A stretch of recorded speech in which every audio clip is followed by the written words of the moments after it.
Hello and welcome to the Mum Boss Method podcast. I hope you're okay. Happy Sunday if you're listening to this on Sunday. Happy whatever day if you're listening to this on another day. I've had a really lovely start to my Sunday. Actually, we spent the evening yesterday with some friends in Essex, and then I drove back this morning, met my best friend, went on a really long walk with a big networking women's group, and we just had a lovely time. It was just lovely. It was so nice, and we got back in before the start of this horrible storm that's about to come. So it's all been good. Dog's had a bath. I've had some food. We're all good. I want to talk to you today because as we get to the end of January, can you believe we're coming to the end of January? And I've been really reflecting on what January used to look like for me, and how I used to feel at this time of life, time of year, as a perimenopausal mum who was struggling alone with perimenopause, because I don't believe anyone should struggle alone with perimenopause. Now, I thought this would be really helpful for you because, if you are anything like I was, if you're anything like the women that I help, I went into January vowing to make the most of the new year. I set some healthy goals. Normally that involved wanting to lose weight. I was going to go to the gym 6 times a week. I was going to run 3 times a week. On top of that, I'd set some some personal goals around meditating more and being more zen and more chill.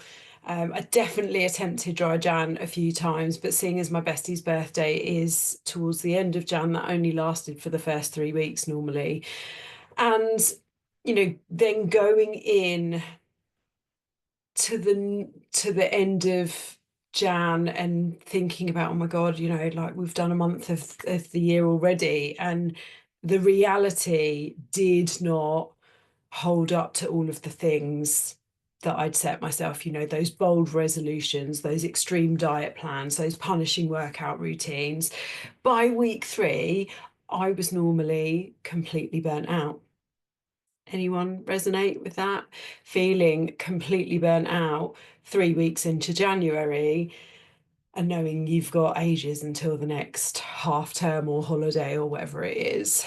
And like, my January reality check, when I think about it now, was, the first week I went in with, and I was crushing the workouts and I was crushing the food plan. And by the second week, my motivation, had a little bit of a dip. And then the third week, like I've said, was complete overwhelm. So I'd normally go into as I'm recording this, what would be the last Monday of the week tomorrow, thinking, well, I failed. January's not even over and I've failed already. So I don't know why I'm going to bother for the rest of the year. What's the point? And you know what? That was probably the cycle of my life from about the age of 25, I would say. And then when I hit 36 and I had a child, and did I have Henry by then? Yes. Had a dog. Life gets more mental when you've got kids, and then it gets another layer of mental when you hit perimenopause. Bearing in mind, at 36, I was perimenopausal and I didn't know I was perimenopausal. I just thought I was going mental. Life gets mental, and so my plans got shelved a lot of the time. That was my self-care, my own health and fitness got shelved to kind of deal with all of the mentalness. And I might have, like I've already said, managed some of those those crazy exercise routines. My favorite was loads of cardio and loads of HIIT in the first couple of weeks, but like by week 3 and 4, it was definitely dropping off. Work was inevitably stressful, and it didn't matter what job I did. Work was mental. because I always said yes. I always said yes to everything because I needed to feel good enough and I needed to say yes and I needed to people please. And when I hit perimenopause, I was dealing with crippling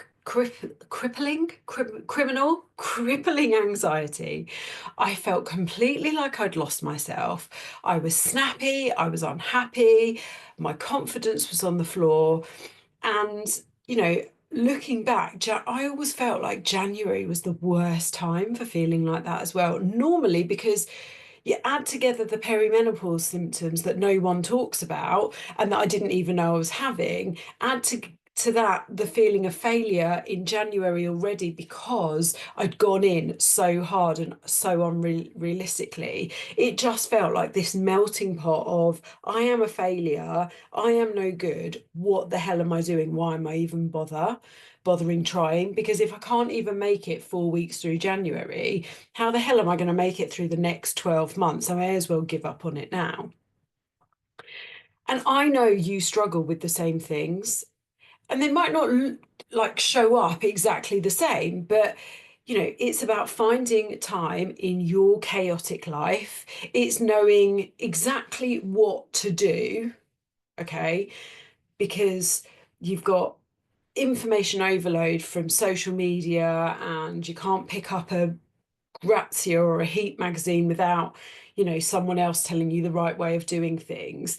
Then chuck in your perimenopause symptoms and it's managing those, because let's face it, they can make you feel like you're losing your mind most of the time as well. And then all of those things and the fact that life gets messy, trying to stay consistent with everything just feels like it is completely impossible.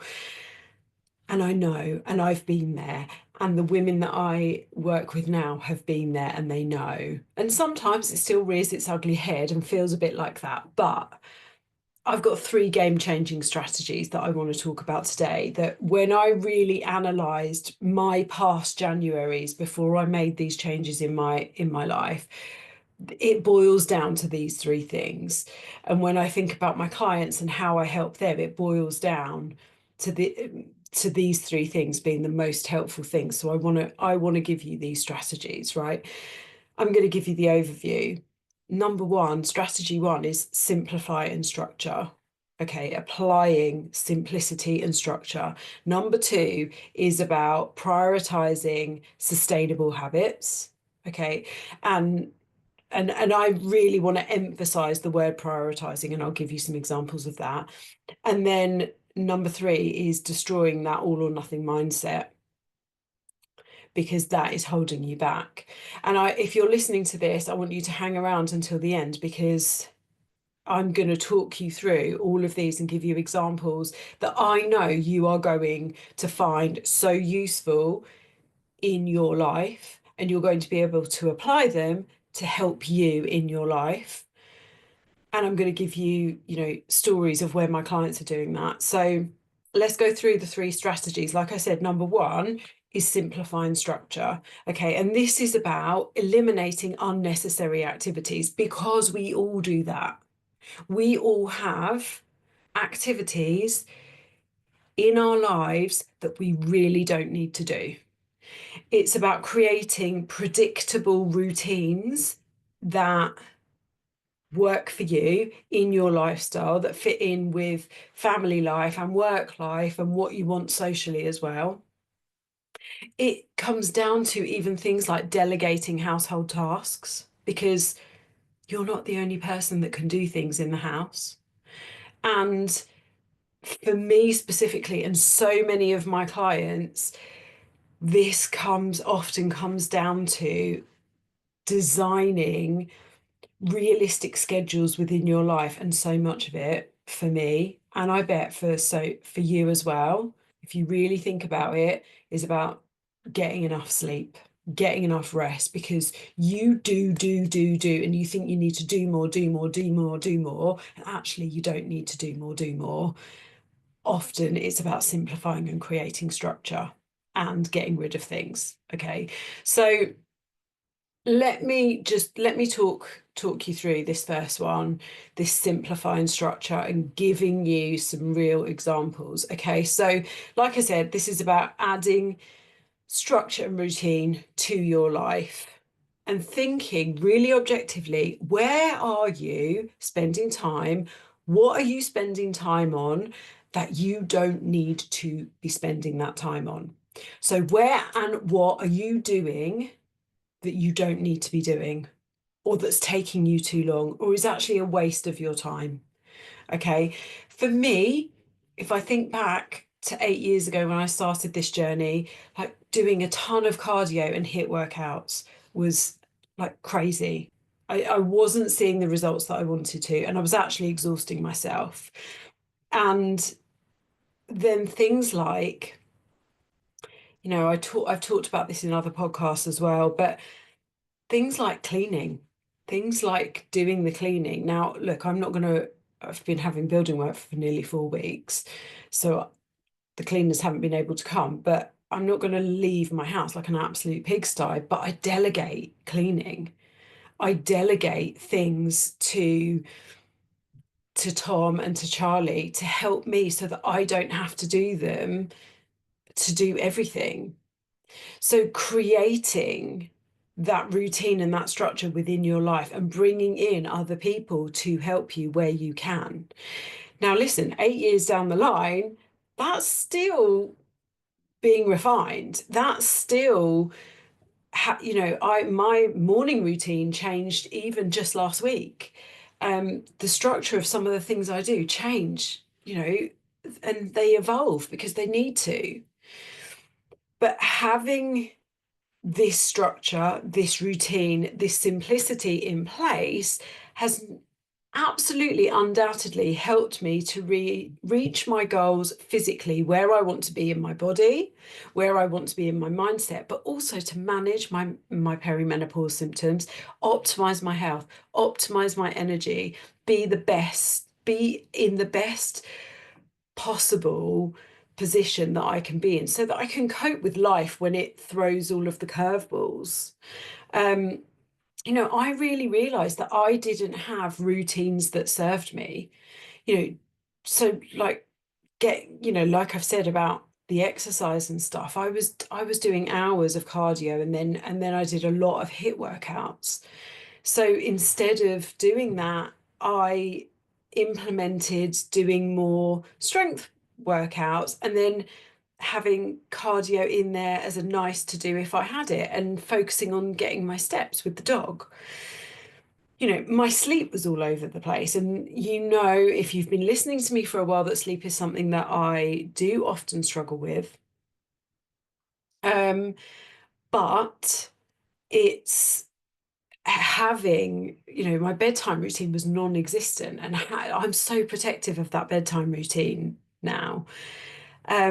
I was super organized in my job. When I worked in my corporate career, I was super organized in my job. But when it came to things like cooking and food shopping, I wasn't organized at all. So adding some simplicity, some structure, some routine into your life will go an absolute mile when it comes to getting you the results that you want to get. It's a game changer. Okay. Now, a client that recently started working with me, Helen, she was fairly good at getting the dinners planned and doing the shopping for the dinners and stuff, but breakfast and lunches were a bit of a hit and miss, and sometimes she'd skip them. She's a teacher, so lots of her evenings were spent marking or planning lessons and worrying about her students, and her bedtimes were all over the place. And she also snoozed loads in the mornings, and so she would start her mornings feeling sluggish and already on the back foot because she was so tired, and then she'd snoozed and then she was rushing.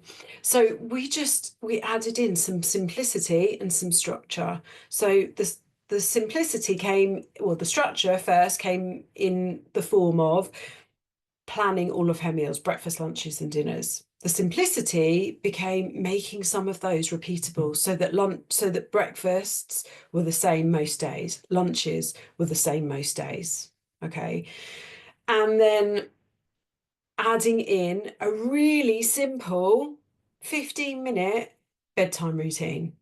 So she gave herself, a cut-off time. This is the time that I'm putting down the work and I'm going to do my bedtime routine. It's going to take me 15 minutes. It's going to make me feel nice and relaxed, meaning I'm getting to bed on time. I'm more likely to sleep longer and have better quality sleep. Therefore, when my alarm goes off in the morning, I don't need to snooze it and I can get up and I don't have to rush around and start my day stressed. Okay. She also enlisted more help from the family, from her husband, from the kids when it came to some of the things around the house, and meaning that the mental load was less. So, game changing just by adding some simplicity in simple and repeatable meals, some structure by actually planning those meals, and then some routine in terms of bedtime.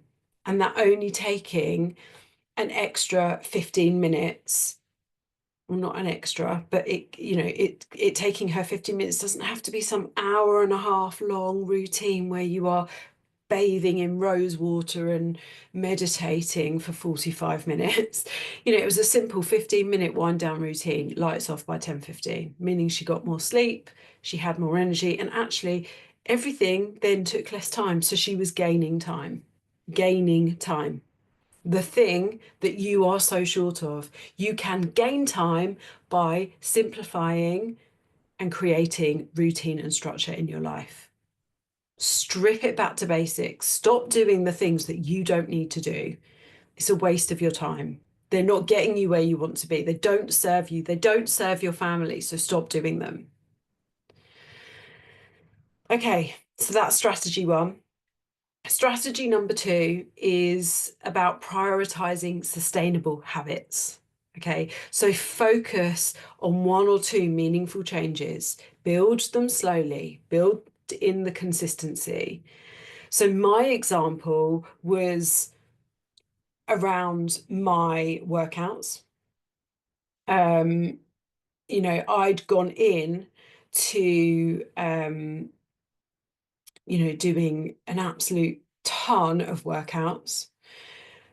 And I wasn't getting the results that I wanted to get because I was exhausted.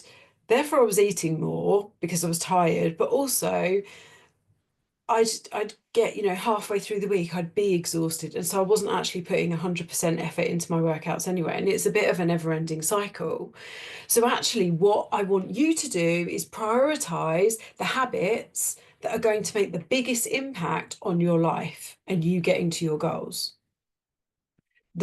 I want you to prioritize the things that are going to help you to optimize your life, to optimize your energy, to make you sleep better, to make you feel better, to make you happier, to make you fitter, to make you stronger.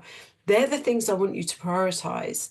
And sometimes that's really hard to do because we have all this information being thrown at us and it can be really overwhelming. This is what you should do. This is how you should eat. This is the things that you should take notice of. And you need to boil it for 17 minutes and wait until it reaches the crystallization. You know what I mean, right? It's we're having all of this thrown at us all the time, and it's been happening for years and it's getting worse. There's so much noise. And it doesn't even just have to be about diet noise and weight loss noise. There's noise about what workout's the best. There's noise about what way of eating is the best. There's noise about what time you should be eating. There's noise about what supplements you should be doing. There's noise about what workouts you should be doing if you want to get rid of your belly fat versus what you want to get rid of your bingo wings versus what's going to help you balance your hormones as a perimenopausal woman. There is just noise. Okay. And so the thing that I did and the thing I now help my clients with is take where they are now. You start from where you are and you prioritize the one or two things that are really going to make the biggest impact on your life. Okay, on your goals, and then build them into your life in a way that is sustainable instead of trying to do everything all at once.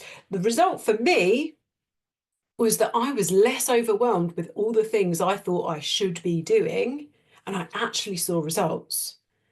And seeing the results was motivating, meaning that I could stick to the habits.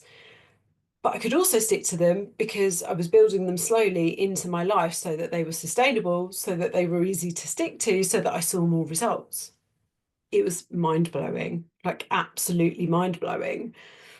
So, like I said, instead of killing myself with an absolute ton of cardio and HIIT every week, I worked on a strength training program that was 3 times a week, would be great. 4 if I could manage 4, and then adding in any steps and cardio that I might enjoy on top of that if I had time, if I had energy. And I saw results. I stopped exhausting myself. I had a focus. And I started that gym routine instead of being really inconsistent with it and sometimes going and hitting all my sessions. And then sometimes, normally on like week 2 or 3, feeling like, oh my God, I'm so exhausted, I just can't get up. And then I didn't do anything because I was knackered and it was so hard to stick to. Now, my client Charlotte, we focused on the way that we've prioritized her habits. The thing that was going to get her the best results is creating her a regular eating pattern.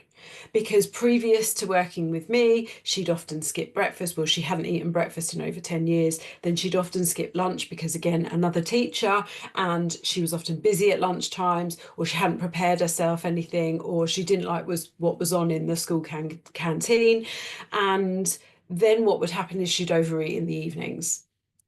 And then that would be followed by a whole load of guilt, thinking she needed to restrict more, and further enhancing this irregular eating pattern that she had, creating more overeating, creating more guilt, and this just never-ending negative cycle that she couldn't get out of. And now we've built this slowly by, again, adding in simple, repeatable habits that she can stick to and building those up. So we started with her exploring some breakfasts and some lunches, and her getting used to eating those, and her getting used to preparing them and adding them into her day. And now she's like the prep queen on a Sunday, and she batch cooks all her breakfasts and lunches for the week. She's shocking her friends because she's eating breakfast, and she's known as being the one that doesn't eat breakfast and hasn't done for over 10 years. And what that's doing is that is helping her to relearn her hunger and fullness cues. Because if you've gone over 10 years without eating breakfast and then a lot of the time missing lunch because you're just so busy, you don't know when you're hungry, you don't know when you're full, you just completely miss those things. And connecting that to your energy as well, your energy is going to be all over the place as well. So she's been, relearning her relationship with food, relearning her relationship with hunger, relearning her relationship with fullness. She's been getting into trying new foods and prepping foods and shocking her friends by the fact that she's, finally eating in a more sensible structure. And that was the first thing we did. That was all we did. I didn't even give her any workouts to do. We just focused on trying to incorporate some breakfast and some lunch. And then she's working on making those even more high in protein, even more nutrient dense, even easier for her to make at home, and things that she enjoyed. She told me she didn't like breakfast when she started working with me. And then once she got into the habit of that after a couple of weeks, then we started adding in, right, 3 short walks a week, purposeful short walks. Obviously, she gets steps during her day, but 3 purposeful short walks in her week, and adding in that that habit, which which we will build on. So I'm not going to start giving her any complicated workout plans yet, because we need to build these into a way that her busy schedule is going to allow her to keep them. So that is strategy number 2. Strategy number 3, and this one is not as easy, but it's really overcoming the mindset barriers that hold you back. And most often, that is the all or nothing mentality. And that's getting rid of this mentality or mindset that one missed workout means you're a failure, or one unplanned one unplanned meal is a complete disaster. You know, learning emotional regulation, learning not to rely on food to help you manage your emotions. And you know, developing compassionate self-management as well. So maintaining consistency, this is, you know, this is not easy. I'm going to be honest, all or nothing takes a long time, but moving away from that all or nothing perfectionist mindset. And I talked about this in last week's episode in a huge amount of detail. So if you haven't listened to it, please go back and listen to it. But for me, what this looked like is not allowing one biscuit or one piece of chocolate or a missed gym session to knock me off for the whole week. Because if that happened on a Monday, oh my God, I was screwed. I was going to tell myself I'm waiting till next Monday to start again. And this was so prevalent in January for me. By the end of January, beginning of February, this was so prevalent for me because, like I've already said, I went hard for the first 3 weeks and then I would fall off the wagon, which then just started that cycle of guilt, going all in, back on the wagons, you know, start again on Monday, and then one unplanned meal, one biscuit, one missed training session. And I just would then punish myself. And it was this never ending cycle and it was miserable.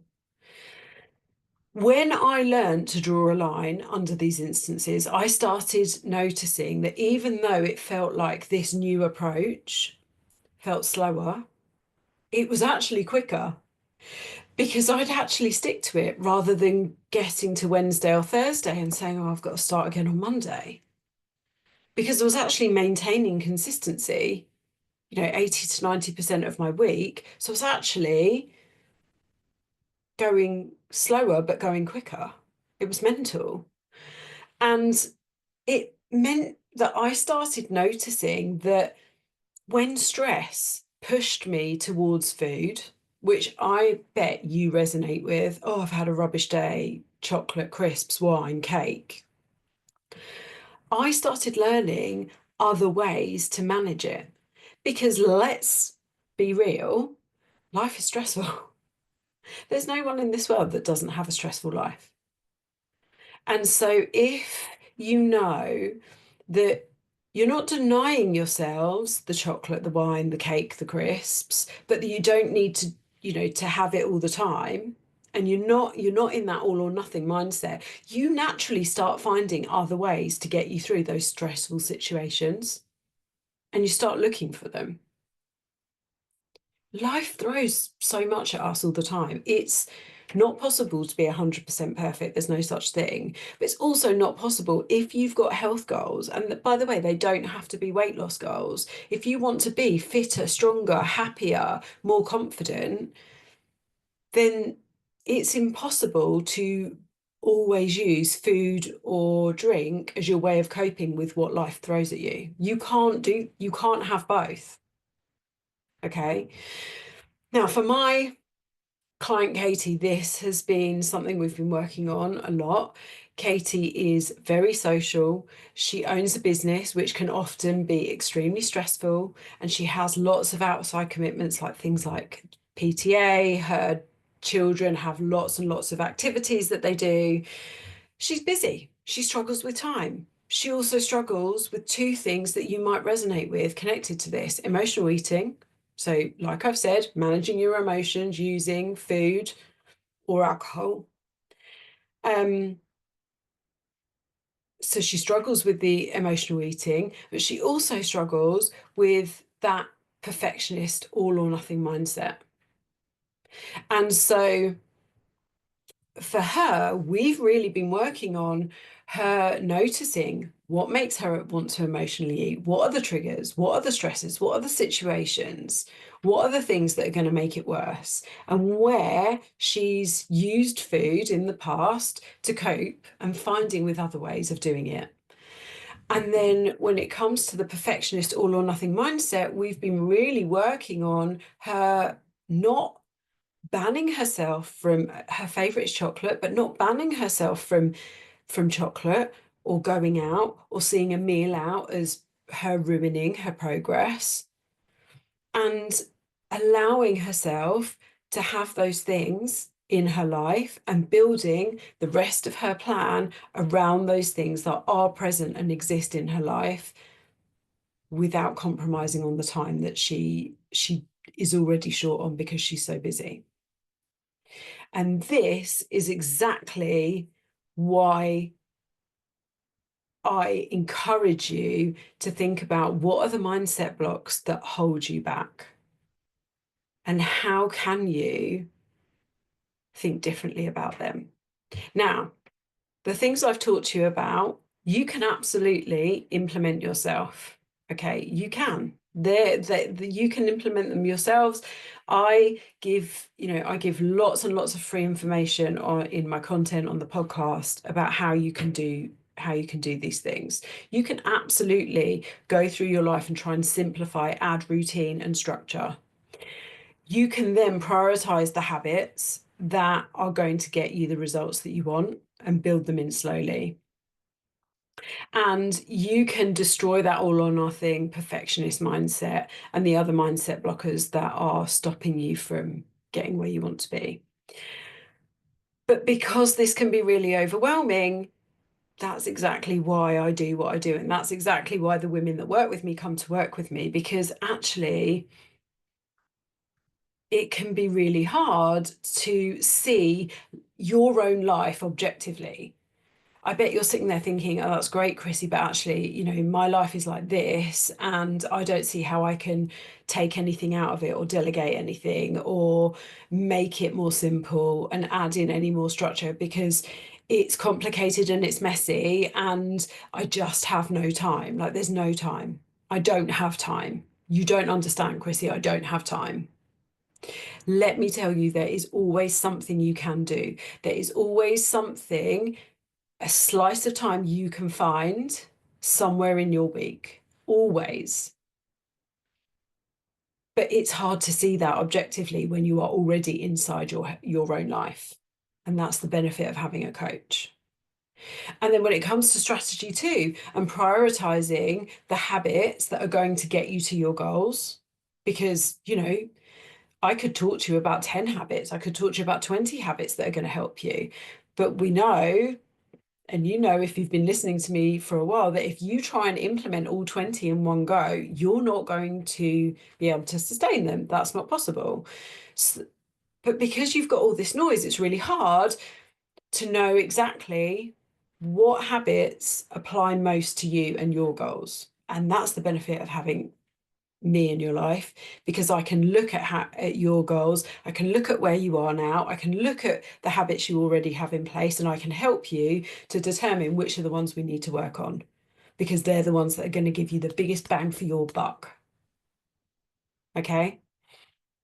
And then in terms of that last strategy, that third strategy, which talks about destroying all of that all or nothing mindset, that's tricky.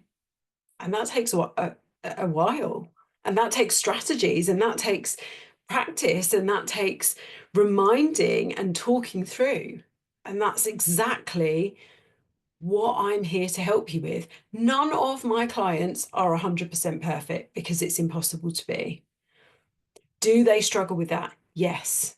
Do I help them to get over that struggle? Yes, absolutely. So here's what I want to say to you. You've got some homework.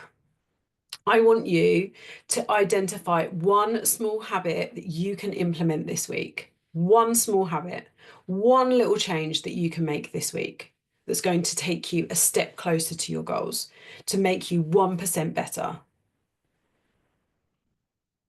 And if you are just thinking about that and thinking, I don't know where to start, Chrissy, I do not know where to start, well, this is an offer that I've got for you.